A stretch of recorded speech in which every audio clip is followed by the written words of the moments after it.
All right, guys, today is May 26th. I can't believe it's almost June already. Basically, the summer starts this weekend. It's the opening day of like all the pools and everything, Memorial Day weekend. So today I'm actually gonna head down to Arlington Cemetery because we actually live in Virginia.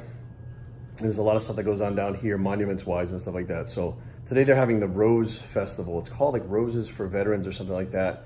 And basically I go to, or I'm saying I because Erin actually has to stay here because she's on call. So she can't be away from the hospital. So I'm gonna head over to Arlington Cemetery and donate this day to giving the roses to the veterans' graves in Arlington Cemetery. Now what you do is they give you like a bag of roses from what I understand.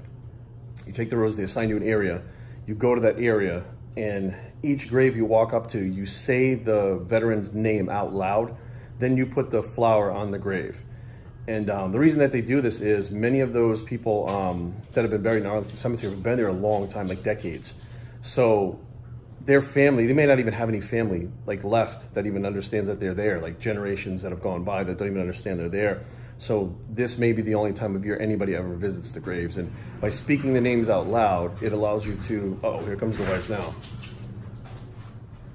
By speaking names out loud, it allows you to remember them. So, babe, what's up?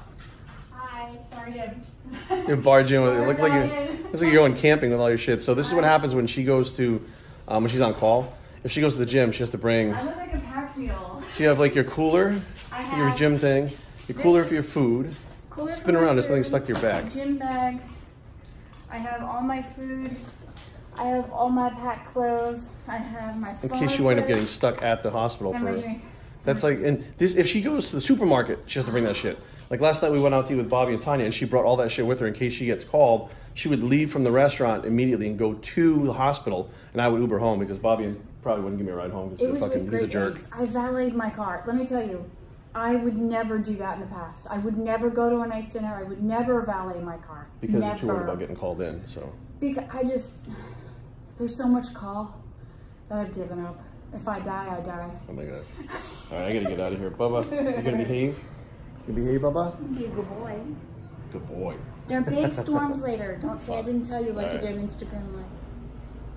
Okay, so it literally just occurred to me just now when I got in the car that you guys probably have no clue what Erin was just talking about by saying that there's storms coming later. So those of you that don't know, and most of you probably don't, Erin's like a quasi wannabe, and she's gonna kill you saying wannabe, meteorologist. Like she loves weather. She follows like weather patterns and shit like that.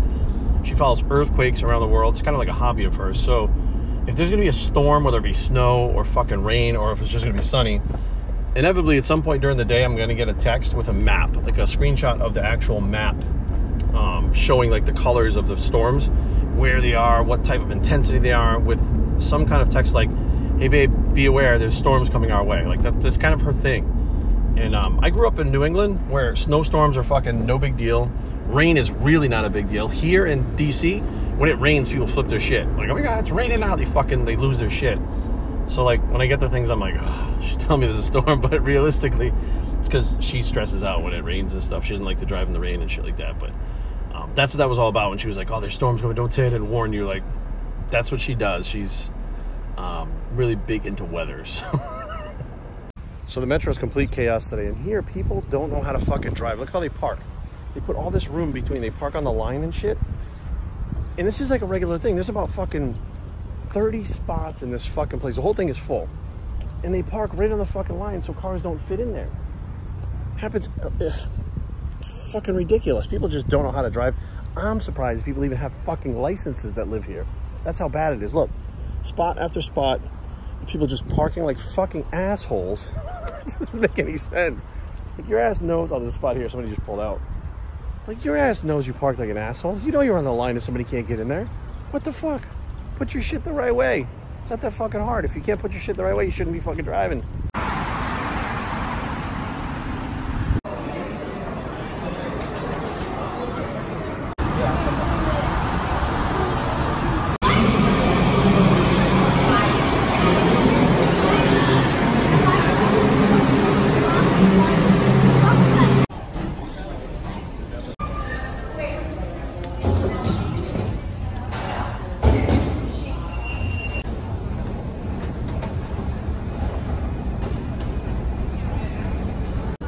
One of the smaller escalators. Actually, one of Bethesda's is really big, but it smells like pee.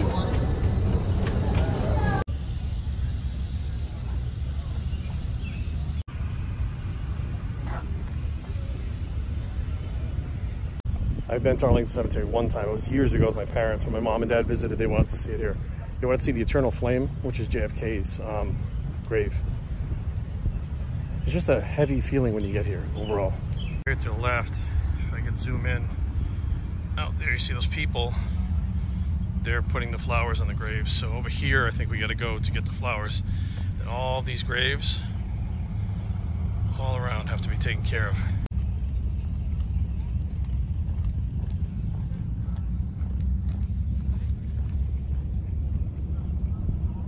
Yeah, there's one thing I totally forgot to say also. I'm fasting this entire time. I haven't eaten since last night at about 9 o'clock. It's about 1 o'clock p.m. now. I kind of decided to fast because these people laid their life on the line for us. I should be uncomfortable while I'm doing this for them.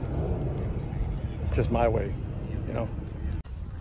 What I do is I take it over here to section 2, and I grab the flowers from over here in section 2, and then proceed. Pounds a clip. So 18 pounds of flowers. It is pretty heavy.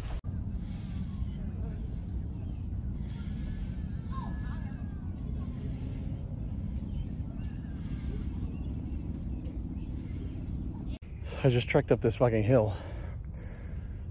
It's actually fucking like 90 degrees out. Humid as fuck. And I get here, and all the fucking graves have roses on them already. I'm like, what the fuck?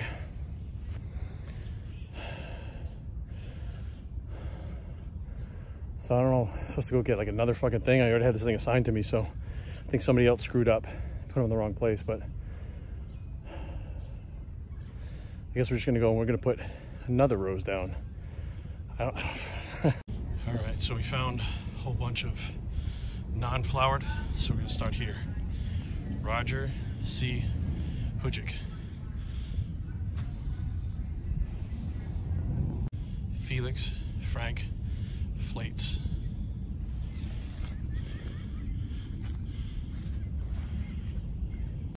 Troy D. Purdue.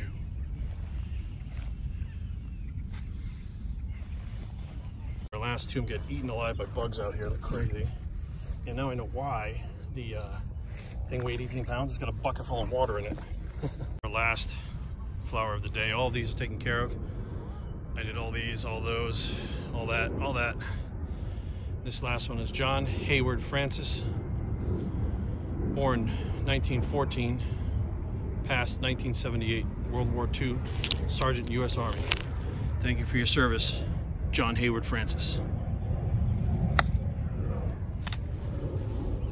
I think for me, as far as the hardest part of this, is when you see those gravestones and you do the math. They're 18, 19 years old when they died defending the country. Sometimes you see the graves as 4 or 5 together. It's the soldier, his wife, and their kids.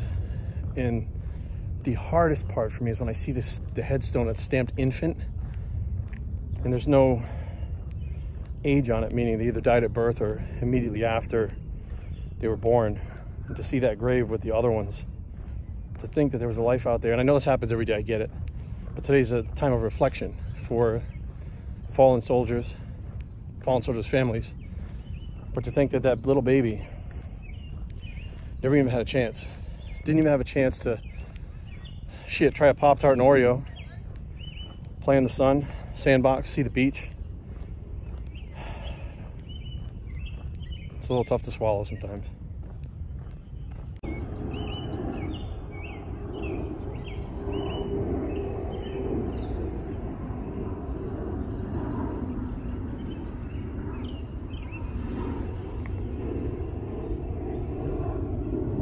I think what I'm gonna do now is when I came in, somebody approached me and asked me if I was here to see anybody specifically. I said I was here for the flower ceremony, to put the flowers in the graves. And she said, oh, because we have a special thing for, she said something about 9/11. I'm not really sure whether it was first responders or it's gotta be military from 9/11. And they want people to go visit them because they're not sure if anybody will be here to visit them. So I'm done with the flowers. I'm tired, I'm sweaty. But I'm hungry too, of course. I've been fasting. But I'm gonna go by and Pay my respects to the 9/11. I'm not exactly sure what it is, but she looked like she was very emotional about how they want people to go visit those graves. So I'm gonna go do that right now. Okay, a little tidbit. I just walked by a police officer and another military guy talking. He said, "We have been tracking them. They will not get in. There are no firearms allowed in here." And I was like, tracking who? What the fuck? Like, I don't think I was supposed to hear that shit, but they've been tracking them. They will not get in. There's no firearms.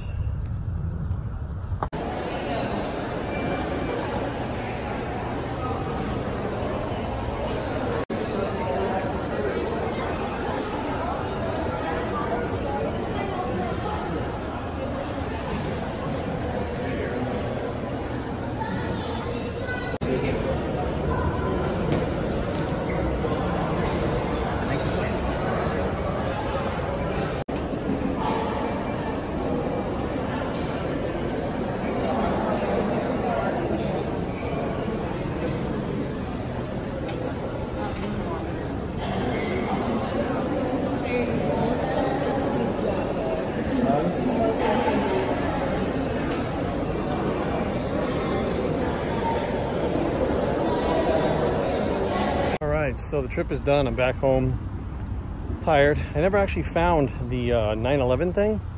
I went back to where I was, saw that lady, and I saw the security guy and I asked him. He had no clue what I was talking about. I asked a couple more people. They had said there was no specific 9/11 thing going on today, so they didn't know what it was. So I just visited a couple more graves and bounced out. Now, one thing I noticed that if I was still bodybuilding, I was 240, I wouldn't be able to go with no food, walk around for 2.5 hours, up and down these giant hills, stepping in potholes, stepping in giant divots and stuff, trying to put the flowers like on the graves because you can't see them. You can't do that shit. Like you just can't do it. So I'm like, I feel good. You know what I mean? My legs are a little bit tired. I stepped in a pothole that I couldn't see and kind of twisted my calf a little bit, but like I feel good because I feel fit. I feel energetic. I feel alive, you know, which is very different from being a bodybuilder. Taking a day like today, it's beautiful out, sitting on a fucking couch because you got to grow or you got to get your next workout in. I guess today I was really happy to be free of all the random bodybuilding bullshit that comes with the competing and the next level that it takes to get there.